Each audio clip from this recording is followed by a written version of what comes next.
My former career was very successful, so I'm still famous. At my age, I will never have as many parts again, she remarked. Our daughter Barbara's custody battle took us all the way to a Maine courtroom. Even though she was known as Hollywood's toughest star, no one has ever known her real name. B. Davis. There was an effort to silence her by studio executives. In an effort to catch her in a relationship, her husband bugged her bedroom. Worse yet was the fact that she concealed her abortion from everyone she knew her entire life. Her comments regarding Joan Crawford will shock you. What follows are not merely letters, but revelations regarding the inner workings of Hollywood. On April 5, 1908, B. Davis came into this world in Lowell, Massachusetts. A troubled family life impacted her formative years. The father, Harlow Morrill Davis, was distant and uncaring. Her mother, Ruth Favor, was a devout Christian who was quite authoritarian. Their marriage was troubled, and in 1915 they filed for a dissolution. Bette had just turned 7 years old. Most children would be disappointed to hear that she later reported feeling better. That was the moment when she realized how fast she could avoid hurting herself. After their parents divorced, Bette and Bobby's mother raised them alone. Ayrtonus, she found employment as a photographer to assist them. Observing her mother manage the household taught Bette a lot about independence. She sought solace in the company of older men after the death of her father. No matter what, she would do that indefinitely. Each of her 4 marriages ended in divorce. Strict regulations were imposed by her mother. A traditional upbringing was the norm in Bette's hometown. She claimed to be the most modest virgin in history at one point. The image she planned to display on the screen later clashed with this. She was curious and emotionally open, but she had no experience with relationships or sexual activity. Bette didn't feel at home in the racy, wild 1930s Hollywood. She was subjected to a series of kisses by male players as she lay on a couch during her preliminary screen tests. Later, she admitted that she was so humiliated that she worried she might die after testing 15 men that day. Harmon Oscar Nelson was her husband at the time of their August 18, 1932 marriage in Yuma, Arizona. A woman of 24 years old, her mother still imposed certain rules on her. The marriage was doomed from the start. Nelson earned $100 0 cents per week and Bette $1 0 cents. Things got heated because of that disparity. Back then, husbands had the last say over their wives' earning potential. Even buying a house would be impossible without his approval. Nelson was worried that she was in danger because of her success. Their romance ended when her star began to rise. Twice he attempted to have her terminate a pregnancy. It was illegal and extremely risky to have an abortion back then. After 7 years of marriage, he requested a divorce in 1938. She reads too much, he explained. He allegedly became enraged because she continued to read and watch plays even when people were around, according to the New York Times. Bette initially didn't dispute the assertion, but she subsequently hinted at a more fundamental justification. She was having an affair with the renowned airline magnate Howard Hughes while they were married. Visiting Hollywood in 1931 was B. Davis. At just 22 years old, she remained a mystery to all. There was no glamour, no star power, and no genuine welcome for her. Upon her arrival at Universal Studios, the upper management immediately began to question her hiring. The studio owner, Carl Lem, nearly fired her immediately. She was rescued by Carl Finn, the cameraman, who believed her beautiful eyes would make her a good film subject. That little compliment gave her a chance, but it was short-lived. Shortly after that, Davis became aware of Carl Laemmle Jr. According to some, her sex appeal was comparable to that of Slim Somerville, the ungainly male character from her debut film, The Bad Sister. Despite her pain, she made an effort to blend in. As a makeup artist, she sought Jack Pierce's assistance. He was more concerned with telling her how terrible she looked than offering her any encouragement. He remarked that her eyes were too short and that her hair was lifeless. She also had an inadequately sized mouth. He remarked that she resembled a plump little Dutch girl and that her neck was excessively long. It had already happened by the time he attempted to fix it using cosmetic tips. The next worst thing happened. In one scene, she was required to change a diaper for a baby. The gender of the baby was a mystery to her. Her reaction to seeing male genitalia on the black and white footage was intense. She appeared to have a very dark gray complexion. She was embarrassed. There was no improvement. She and her mother went to San Bernardino to get a sneak peek after filming Wrapped. Davis left the theater early and sobbed the entire way home because she felt terrible about what she did. Between 1931 and 1932, she produced 5 more films, but they were all commercial failures. Universal dropped her in 1932. Her career might have ended there.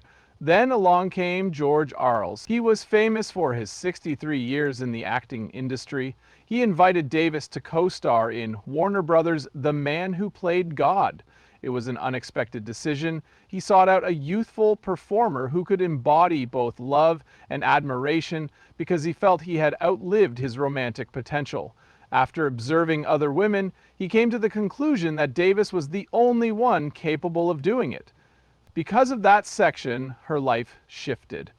Makeup artist Perk Westmore advised her to dye her hair yellow.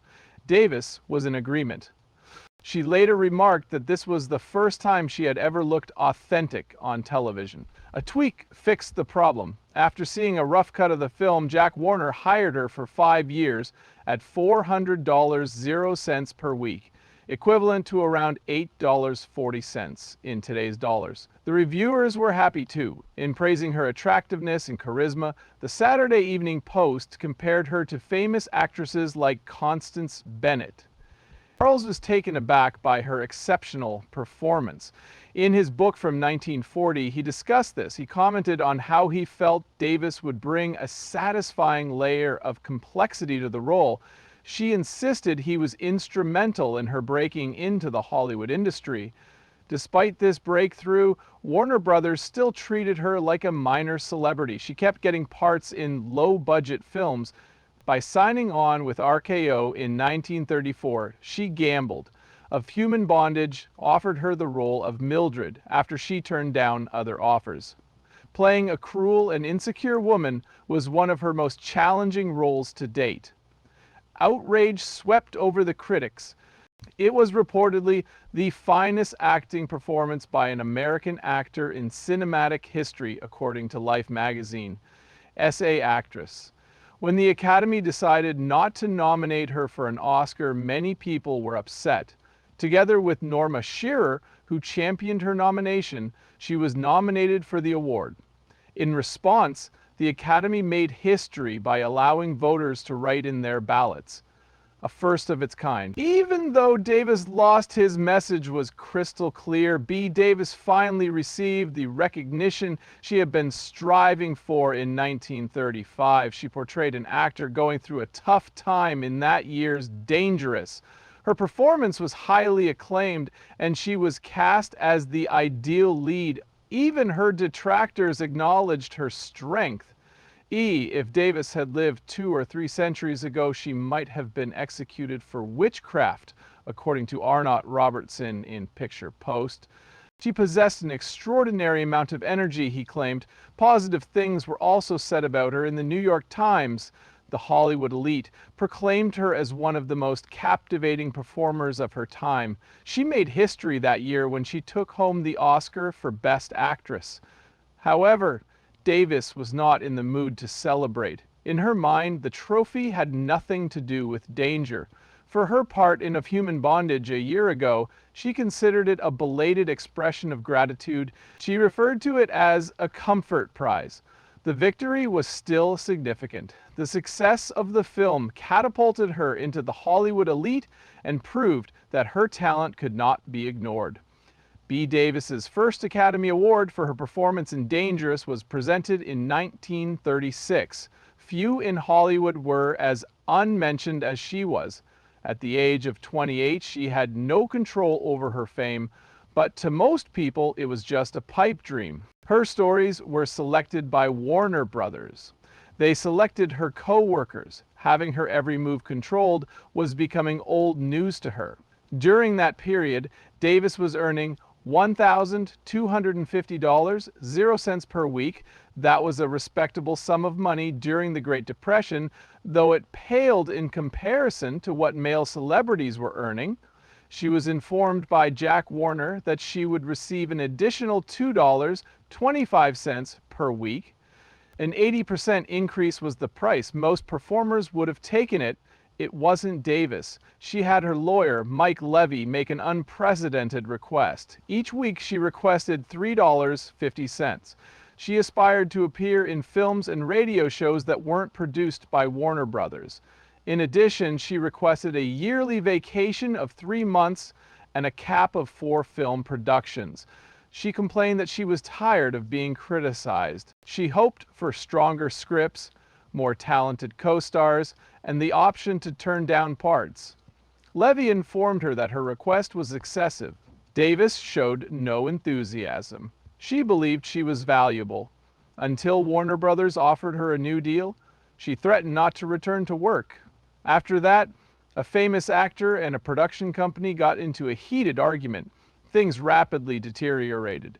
She landed the lead role in God's Country and The Woman, both produced by Warner Brothers. The original plan called for a massive Technicolor film. You had to pay a pretty penny to rent a color camera back then. With each passing hour, the production company's bottom line took a hit. Warner Brothers wasted time and money because Davis turned down the part. The harm had already been done, even though Beverly Roberts was embarrassed. Additionally, Davis declined the script for a film that was written specifically for her, Mountain Justice. He lied to her in the hopes that she would return to him. He informed her that she could play the lead role in his musical, Gone with the Wind. Davis had his doubts. Ha! I'll wager it's a pip. The conversation went back and forth. Her unpaid dismissal from Warner Brothers occurred in June 1936. They had it arranged such that the suspension time would be added to the final price. In the event that she failed to appear, she would be obligated to pay the company an additional. For Davis, leaving the country seemed to be her only option. On a Saturday night in the summer of 1936, she managed to escape. She waited until late at night because she knew that court papers couldn't be served on a Sunday. She and her spouse, Ham Nelson, departed from Hollywood once she was finished. They traveled to Vancouver by plane. From this point on, they traveled to Montreal, across Canada by train, leaving for England on the RMS Duchess of Bedford. She set sail on September 3rd, 1936. It was a strategy, not merely a vacation. Upon her arrival in London, Davis checked into the Claridge's Hotel. Monty Banks and Ludovico Toiplets were among the artists she met there. On the same day, she inked a deal to star opposite Maurice Chevalier in I'll Take the Low Road. The sum involved was $50,000, 0 cents. She would have earned 10 times as much in Hollywood in the same time frame. It didn't take long for word of the deal to spread. She was dubbed the star who got away by the press. Some thought she was being courageous, while others thought she was jeopardizing her future. According to Davis, Warner Brothers would not receive support from the British courts. Her legal team argued that the contract constituted an invasive kind of government that had no place in a democratic nation. However, Jack Warner would insist on seeing this through. As soon as the news reached him, he boarded a plane bound for London. On September 9, 1936, Warner Brothers brought a case before the High Court of Justice. They brought in Sir Patrick Hastings, one of Britain's most renowned attorneys. In October 1936, it all started. There were a lot of people in the courtroom, and the British media was there to report on everything. Warner Brothers was supported by many newspapers. Affluent American star Davis was depicted as making more in a week than the average person makes in a year. Hastings, however, mocked her while she was in court. He painted Davis as a naughty girl whose sole motivation was to amass wealth. The accusation that he was abusing her like a slave was met with laughter from him. He pointed out, "If that payment is enough to make someone want to put me into perpetual servitude, I will be ready to think about it." On October 19, 1936, the court handed down its ruling. Warner Brothers were found to be the winners by the judge. In his opinion, Davis lacked a compelling justification to back out of her agreement. He instructed her to pay the studio $80,000, 0 cents in addition to any court fees.